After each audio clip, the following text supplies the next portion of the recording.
Alright, so this is a pretty exciting one. Just wanted to go through a bunch of these newsprint comics. Starting with Paper Rodeo from Fort Thunder crew, and Paper Rad as well. I think Paper Rad had moved into the Fort Thunder Collective in Providence from where they were in Massachusetts. I don't remember where they were before. I'm sorry.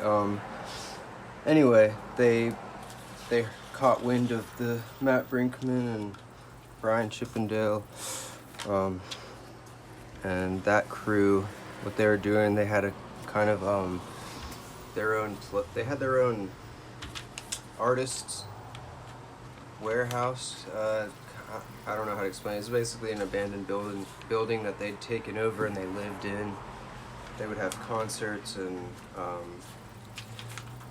wrestling matches with monster cost, kaiju wrestling, and all kinds of chaos. It was basically an art house, and it was an art collective. And they would put out this free newsprint comic, I guess bi-monthly or so. This one says December to January 2000 to 2001. This is number 7. And so this, I only have a few issues of this. These things are pretty expensive and hard to find, but I haven't seen anyone really talk about it on YouTube or show any off, so figured I'd flip through some of these. Some of the stuff has been collected that was in here, most notably Multiforce from Matt Brinkman. That's actually been collected from HoloPress in a hardcover edition. I recommend checking it out. You can get it from Floating World in the US for like $50. I mean, it's not the longest book, it's pretty short, but it's dope. And if you can find any of these, definitely pick them up. There's artists in here I don't know the name of, and there's never a contributors list or a table of contents, so forgive me. Also, this is the first video that I'm shooting with a tripod, so sorry if things get a little bit out of frame or something. I'm working on it. We got Ben Jones here. The cool thing about Paper Rodeo is that all the ads, the artists would draw. And I imagine these are real businesses in Providence that I don't know if they would pay or to have this space, but Matt Brinkman did a bunch of these, and all the stuff that wasn't Multiforce related has just been collected and released in another book from HoloPress, like these ads and stuff. But there are a lot that aren't in there too, but that's called Multiforce shit from HoloPress. They just put it out. So yeah, they're like, I'm not sure who this artist is. They appear quite a few times throughout this series. Multiforce, Matt Brinkman.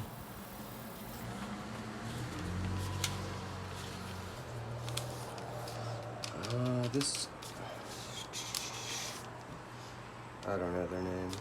It looks kind of like William Candini, but I don't think it is. This might not be the most informative video. I don't know Paper Rodeo's history too well. There's not that much information on it. This artist appears a lot. Zissy and Rita. It's almost like what's the Quadro Gang? It's kind of a legendary.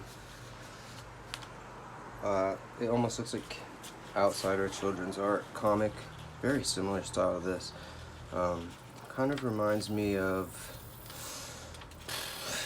I don't know. It's like a amateur Trotz and Bonnie or something. This is more Ben Jones. I'm not sure if there's any other Paper Rad artists here. Maybe Jessica, COC, or Jacob. Brian Chippendale. This is like an ongoing series, but it doesn't seem to have it's not numbered, so I'm not sure how you know the order. More amazing ads. Fat Day, great band. There are some amazing musicians that were coming out of this scene. Obviously, Brian Chippendale from Lightning Bolt. So yeah, these are a lot of the time the the page number is just totally random. I mean, this one is super short. Let's see, this is number 7. This is number 16. Show you most of the covers are fold out. So, ooh, geez, a little bit more careful.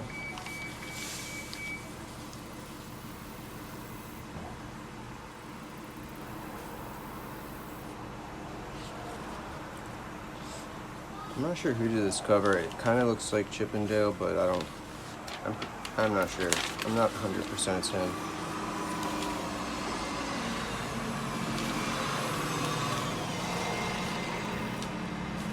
This series went pretty long. I mean, I have the 19th one. I think it went into the 20s.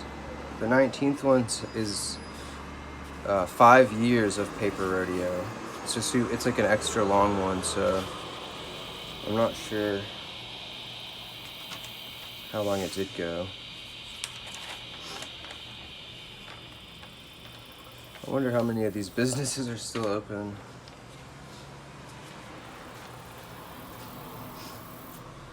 Some really cool stuff. Again, I'm not sure of the artist. It looks like Candini. More Chippendale, The Warble, Origini, The Warp, Obscurant. Great names. And as you can see, I mean, these are just filled with visual noise, really. These guys were all like inspired by noise music and kind of trying to bring that energy into comics. More Matt Brinkman. This stuff's not really scanned very well, so honestly, even the reprints aren't that amazingly scanned because they're scanning from this. So, what are you gonna do?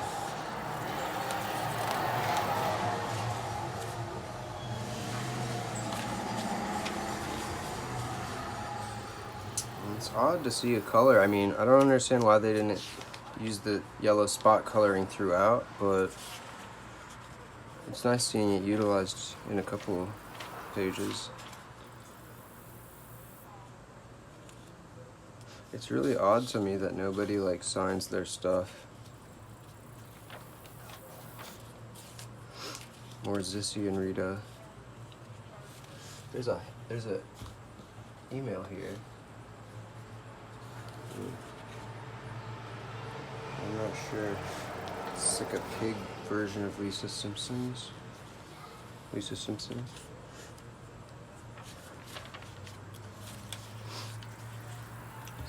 I mean, I imagine that this is Matt Brinkman. I haven't seen that printed anywhere else. It's really cool. That's definitely... That might be CF, I can't tell. CF is in here too, but his style is so like... It's recognizable, but at the same time he can like warp it, and you can't really tell if he might be one of the other Paper Rad people, or... Their stuff together is always confusing, like I can't tell who did what.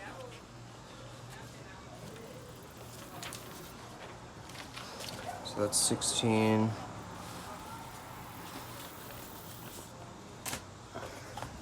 This is, I think this is number 8. Sorry, I should have probably gone in a more conventional order. This one is pretty, here, I gotta open it this way.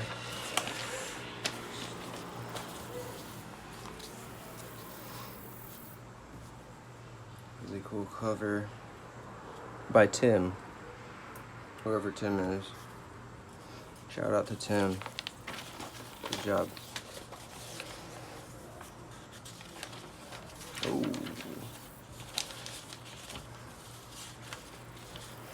There we go. More of that Chippendale strip. It's just probably looks like chicken scratch like on camera. I mean, it doesn't look much better. I mean, it's great stuff. It's just so fucking. He hasn't found his art style yet. I don't think. I mean, this is just. It's very Gary Panter inspired. I'm not sure if they're just like on the same wavelength or if he really was inspired by him. Some beautiful stuff here. I'm not sure who this artist is. Let's see. L. DeCurtis.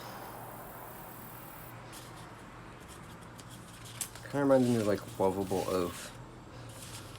Not Lovable Oaf, I'm so sorry. What's that? I'm blanking on the name. It's a Fantagraphics book. Sorry, blanking. It's like an 80s one. Anyway, Libethus. I really want to know who she is because these are awesome pieces. Like, if you ever read the Quadro Gang, you know what's up. It's like the Shags version of comics or something, like this amateurish magic.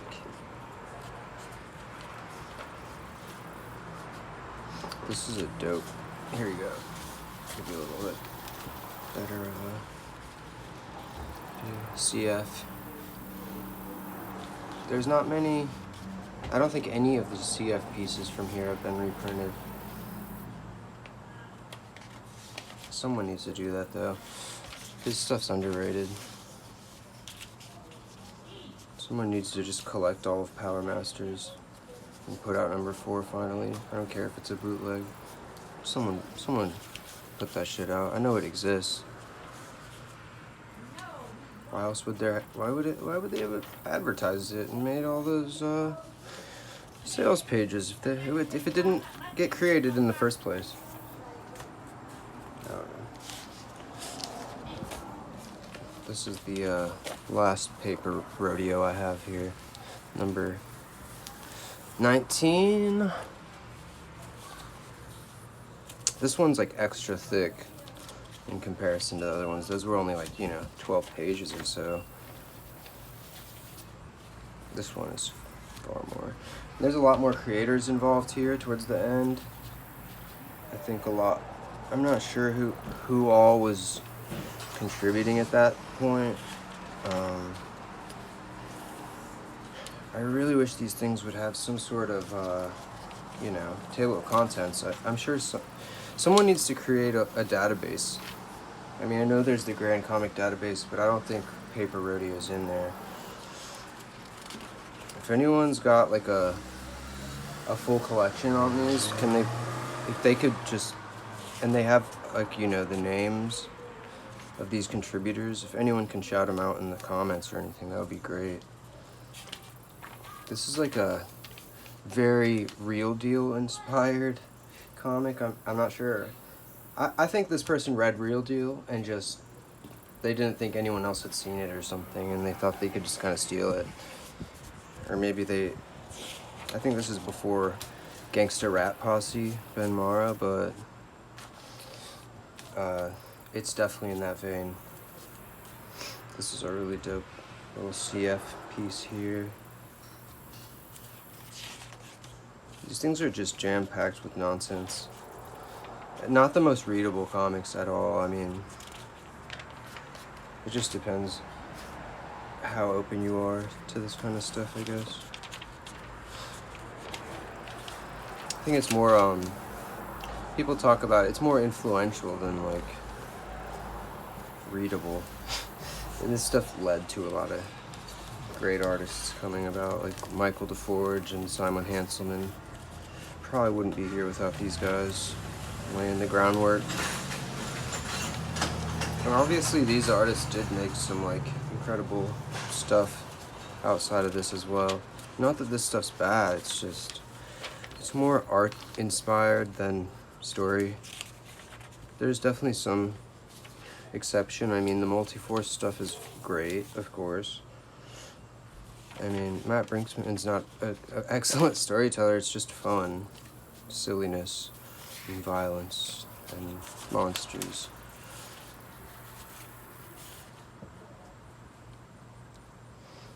Pizza and like F-bombs.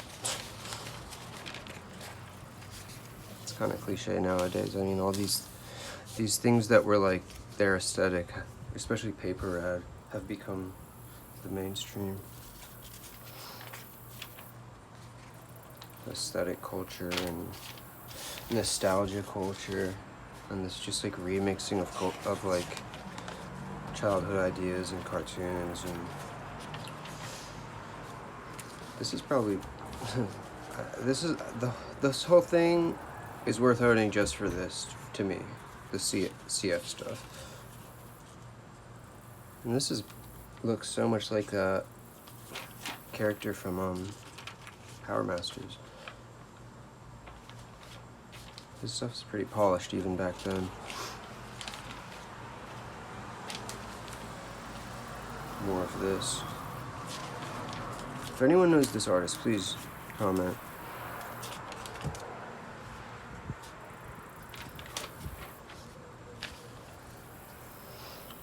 I think a lot of this stuff is like, I mean, this is probably all one artist, but this looks like it's a mix.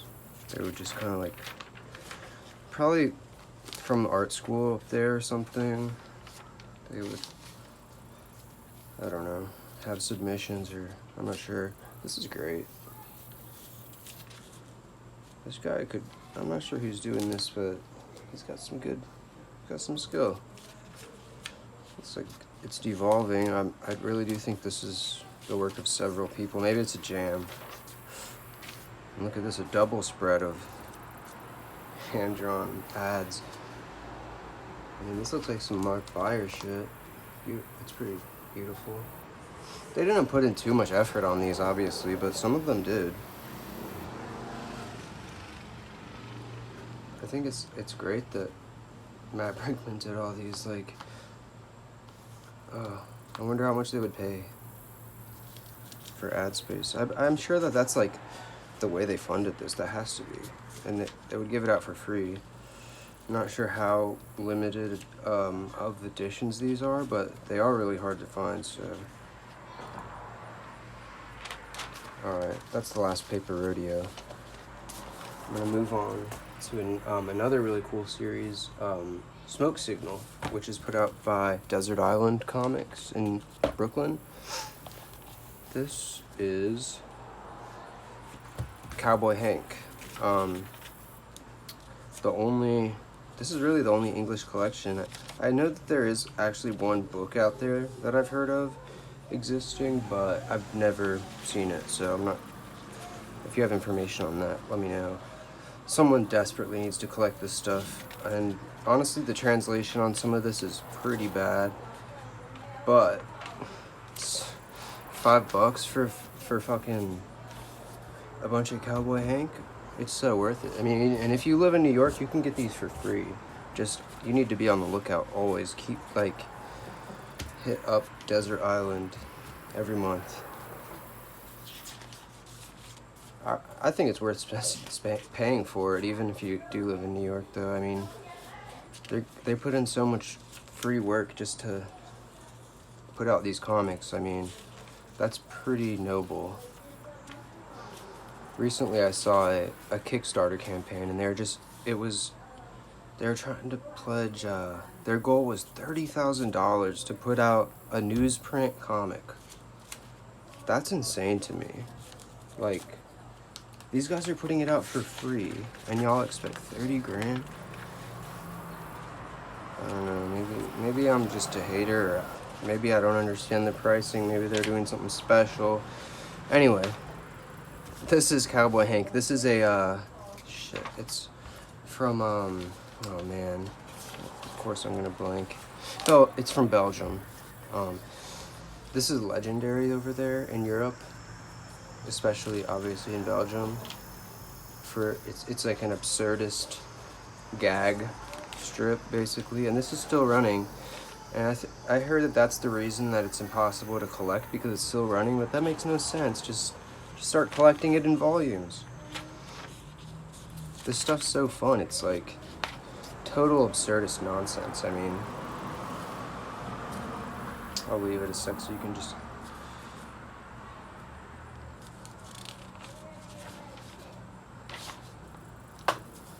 This is still available from Desert Island 2. You can order it for $5 and they'll ship it media mail. Super cheap. This is made by two guys, Kama Gurka and Her Steel. Probably totally butchered those names, but the coloring is great. I guess one guy writes it, another guy's the artist, or I think that's kind of absurd though. How are you gonna write this? I don't know. Maybe I'm wrong. This is actually in Raw.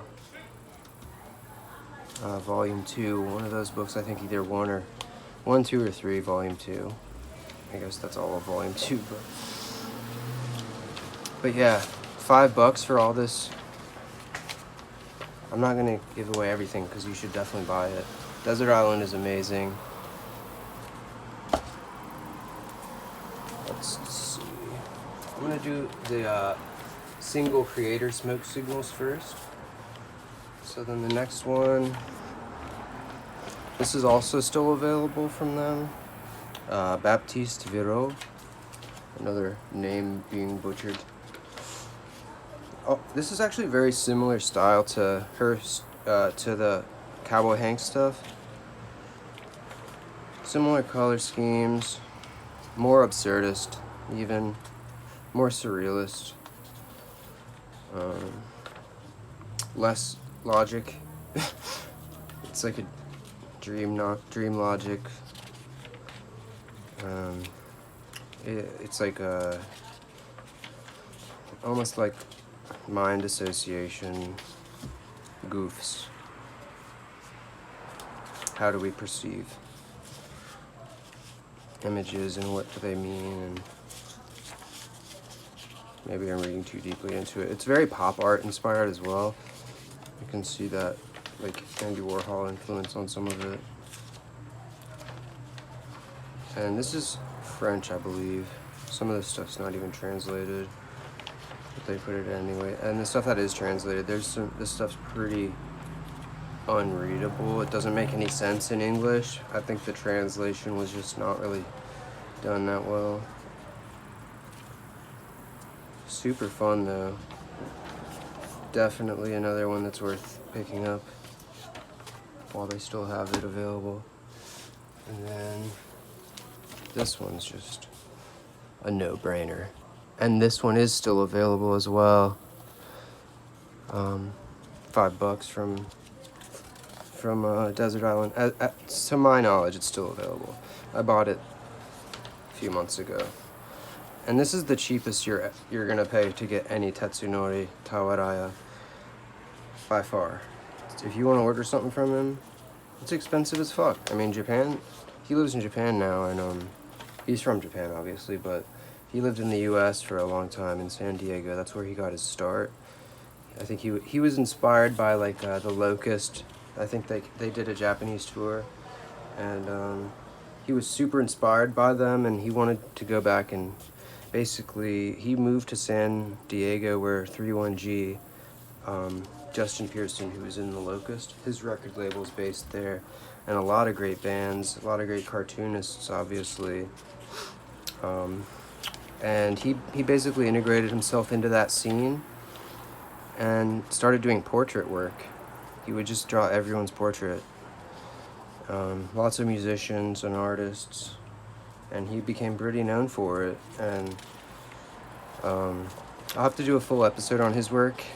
I don't have everything, obviously, but I have a lot of his stuff. He's one of my favorite modern artists in general. I'm not sure what he uses to do this stuff. I know it's all hand-drawn because I see him, I follow him on his social media, and this stuff is definitely drawn with some sort of marker or paint, or I'm not sure, ink. Um, this is like still available as well from Desert Island. I swear, it's definitely still there. And like, if you want to get most of his comics, you're gonna spend at least $20 for like a few pages. Usually one color, black and white, or so the silver on the silver ink on black. Those are really cool, and you can still find a couple of them around 15 to 20 bucks, but for the most part, you're gonna have to order directly from him, and it is pricey.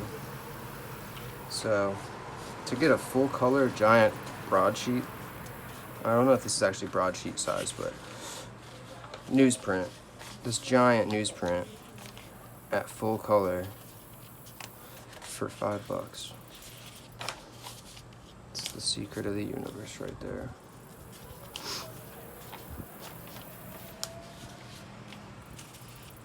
I don't want to go through the whole thing. I will skip a couple pages so that you can see him for yourself when you buy it. But definitely go follow him and support him if you don't already. But yeah, he ended up doing album covers and stuff. In San Diego, he did the OC's album. It's a pretty well known cover. It's kind of iconic.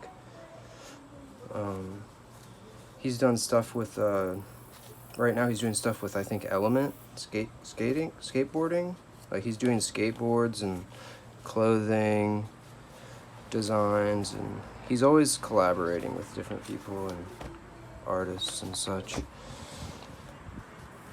and making amazing stuff with Hollow Press. The silver on black comics are just insane, incredible. Like, you may have seen pictures of them, but you have to look at it in person. He's also done some stuff with Color Code that is just next level. Like, I can't even comprehend this shit. Alright. I wish I could. If anyone has access to that Color Code, like, spiral notebook, what is it? I think it's Risograph printed. Yo, let me know. I want to buy that so bad.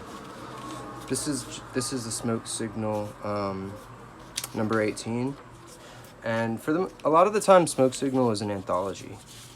So this one, I think it's Gabe Fowler, who runs Desert Island, is the main editor. He edits every issue for the most part. I guess he does have his assistants, Alex Spiro, in this one. I'm not sure. Maybe I'm speaking out of line, but to my knowledge, he does edit most of them, and he's a great editor. Great editor. I don't know how he has the rights to some of this stuff. I really don't. Like, I guess Basil Wolverton, a lot of it might be public domain at this point. But yeah, it's a great list of artists here. Wolverton, Lala Albert, Brett Vanderbroek, Anders Nilsson, Lil Westvine, Josh Beyer, Aiden Koch, cover, obviously, Ivan Bernetti.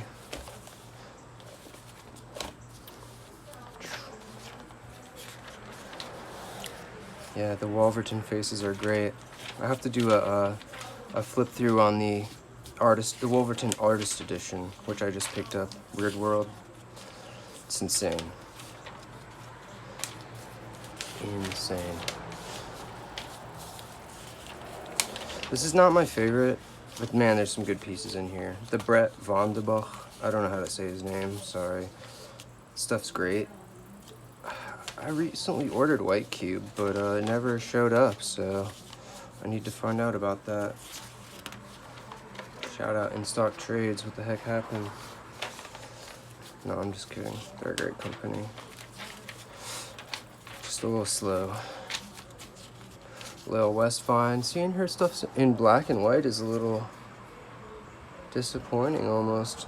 Not really, I mean, I love her coloring. It's so magical. I'm just like picturing this in color. her style is just wild. I mean, it's kind of got that Gary Panther thing as well, where it's just like completely free, this chaos, like the energy it shows, like you can feel her motion, not her emotion, her motion. Like you can feel the way she is moving. It's like blasting out of her. Aiden Coke. Aiden Coke's not really my favorite. I think it's a little bit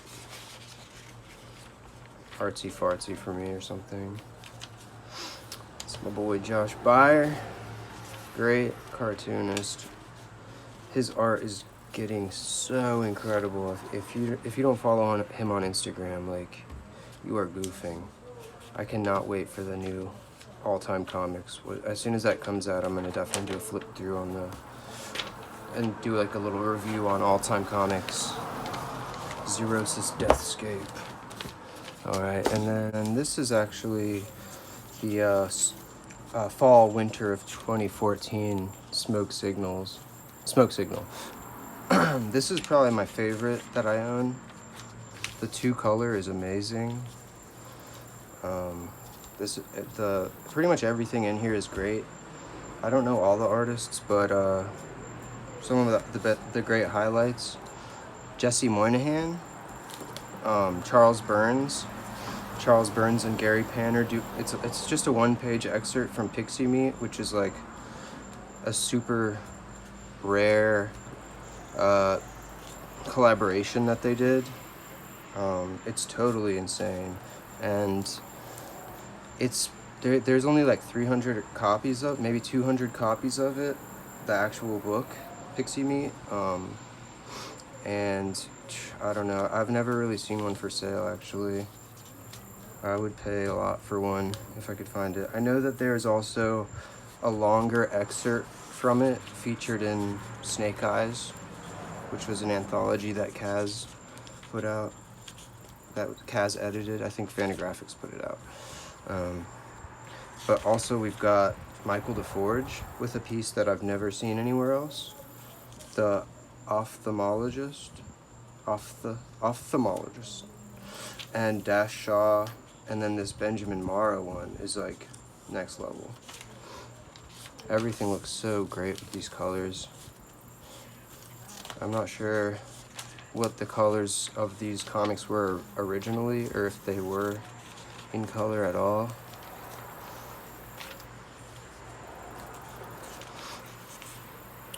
But yeah, I'll go back. This is the Jesse Moynihan one.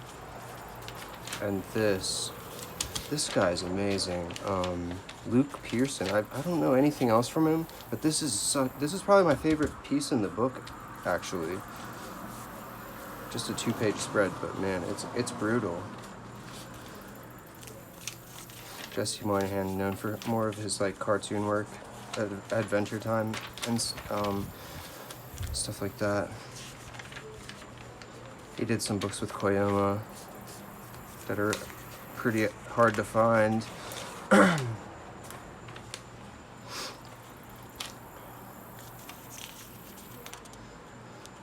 Ren McDonald, another really cool cartoonist that I'm not too familiar with. I did show this in the Charles Burns video that I just did, so I'm not going to linger on it too long. This is also featured in Vortex, or yeah, I think.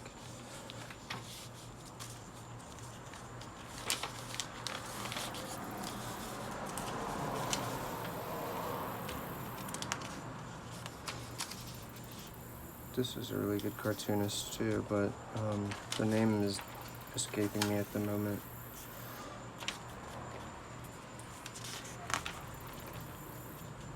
The DeForge piece. Man, I missed this era of his stuff. Seriously. I'm not gonna say I don't like it, but I'm not a big fan of his more digital work. Like Familiar Face kind of lost me. I know. I'm sorry. Stunt was cool, but it was the same thing. I was literally like having trouble keeping up with it. It just wasn't that interesting, I guess. The art. I just miss his organic art, I guess. Anyway, this fucking Mara piece is, he really killed it with the color works so well in this piece. Like, it pops so hard, especially in person. I love that. And it's pretty much what you expect from him, from Mara. Classic. Sex and violence. Can't wait to see what he's working on next. I know he's busy doing something. He's doing a daily comic as well. That's on Instagram. It's very simplified. It's not like the style he's known for.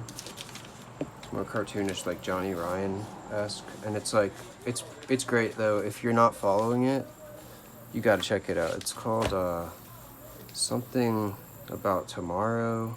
Shit. I'm sorry, I can't remember the name. I should have. I'll link it in the description. Definitely, I'll link it so you can check it out.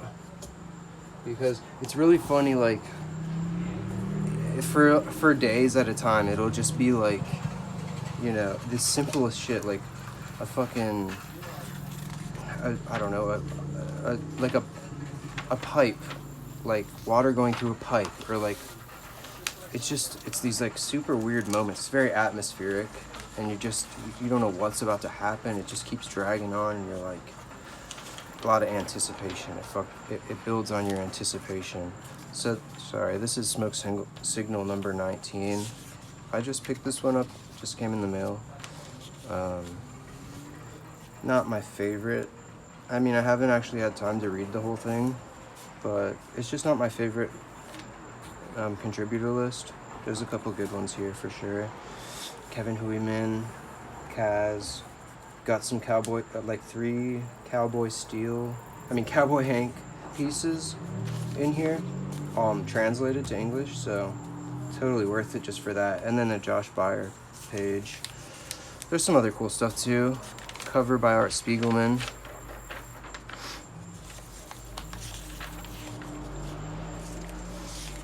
Some of the more amateur styles. Esther Pearl Watson.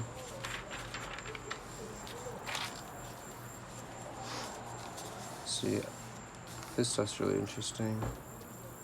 Kevin Hueyman.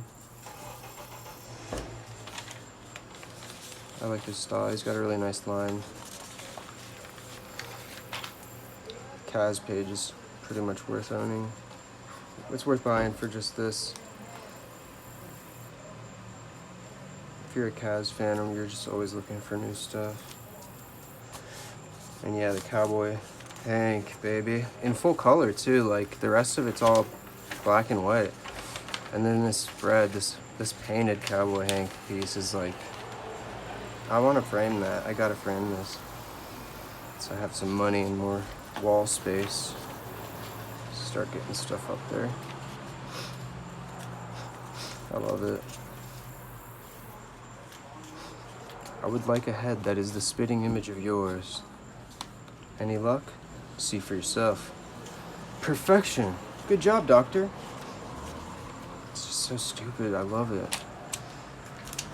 I'm sure a lot of people might not really appreciate it, but I love that shit. This is really nice, expressive, atmospheric piece. It's not really a story, but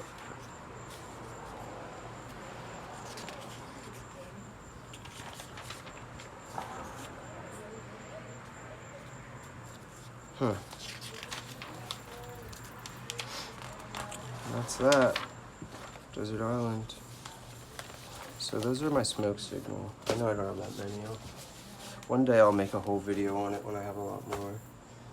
I just have a few more things to show that are just a little bit obscure. This is a Cold Heat Special number 1. This was made by Frank Santoro and John Vermiglia.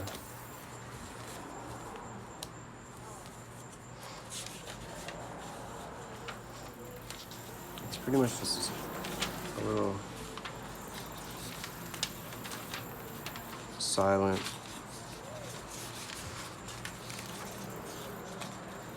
story.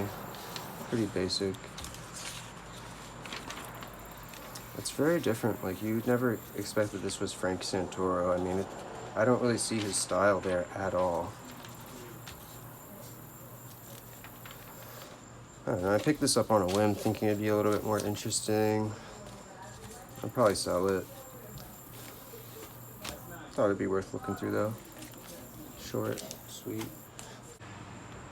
These last two things are a little bit bigger, so it's kind of tricky to get it in frame with this new tripod. I guess this thing's doesn't go as high as I'd like it to. I don't know how I'm gonna shoot artist editions with this thing. Anyway, this is Comics number 3, and this is something that Picturebox put out. It's basically a artist on artist interview, article, conversation piece, you know, something like that. And it's edited by Dan Nadel and Timothy Hodler. So I'm not sure how many of these were made, just a handful, I believe. And obviously they did a website as well, but it's a great Sammy Harcum cover. Has stuff featured in here is a conversation with Guy Davis, conducted by Sammy Harcum, Lauren Weinstein, and David Heatley. This one's it's a Kim Deitch article. I haven't read this one yet, actually. I haven't gotten to it yet, but I'm not sure exactly what it's about. Just talking about himself, I guess.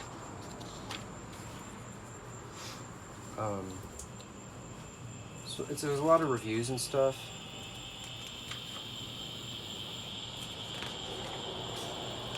Kind of Comics Journal style.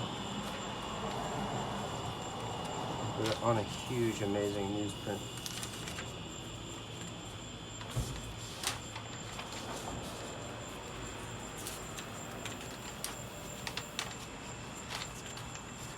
Yeah, the main piece in here is this, the Sammy Harcum, Guy Davis. I really wish Sammy would do more stuff like this, like his introductions in that Little Joe Sunday Press book.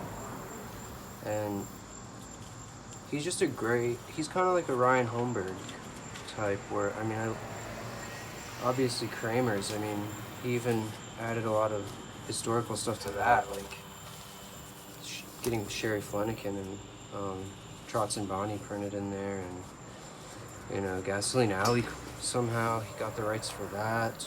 And he could be a great comics historian, really. I'm actually hopefully going to be doing something with him. He expressed interest in doing the introduction to a book I'm going to hopefully be getting put out somehow. I don't want to jinx it, so I'm not going to tell you too much about that. This is the last thing, and hopefully the camera picks it up alright. Obviously, Simon Hanselman, Megan Mock. This thing's called Performance, and I think you still can actually get this pretty cheap on maybe like on eBay or something, maybe $10. Floating World put this out. It's giant. It's just a collection of paintings, still paintings.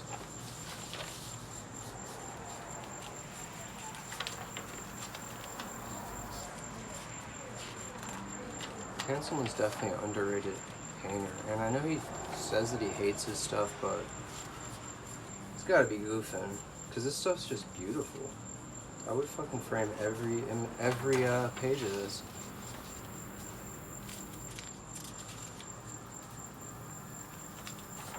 I'm wondering what size these are actually drawn at.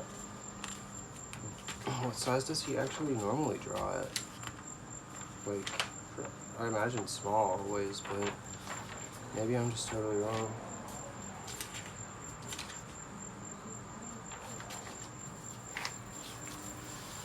Anyway, that's it for now. Thanks for watching. Please like and subscribe if you like this kind of stuff. I'll be sure to upload more and make it, it's just gonna get better and better. I plan on getting microphones and starting to do more interviews and more thought out and well-researched videos, not just me rambling. Anyway, peace.